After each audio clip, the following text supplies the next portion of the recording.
તથા શિષ્યગણ તથા ગામના વડીલો આજે હું સ્વામી વિવેકાનંદ વિશે 5-10 વાક્ય બોલીશ તે તમે સાંભળજો તે મારી વિનંતી. સ્વામી વિવેકાનંદનું મૂળ નામ નરેન્દ્રનાથ. તેમનો જન્મ કોલકાતામાં સ્કાટ કુટુંબમાં 12 જાન્યુઆરી 1863ના રોજ થયો હતો. તેમના પિતાનું નામ વિશ્વનાથ દત્ત અને માતાનું નામ ભુવનેશ્વરી હતું. નરેન્દ્રનાથ ખૂબ રૂપાળા હતા. ગોળ ભરાવદાર ચહેરો, મોટી તેજસ્વી આંખો, તંદુરસ્ત શરીર અને મધુર અવાજ. અવાજ જ તેમની ઓળખ છે. તેઓ ભણવામાં તેજસ્વી હતા. તેમની યાદશક્તિ પણ અદ્ભુત.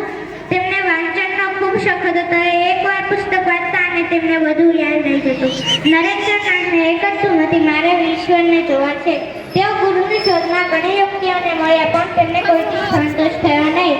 નરેન્દ્રનાથ સ્વામી રામકૃષ્ણ પરમહંસને મળ્યા. નરેન્દ્રનાથને તેમના સાચા કદમના દર્શન થયા. તેઓ 23 વર્ષની ઉંમરે ભગવા વસ્ત્રો પહેરી સંન્યાસી બની ગયા. સ્વામી રામકૃષ્ણ પરમહંસે વિવેકાનંદ નામ આપ્યું હતું.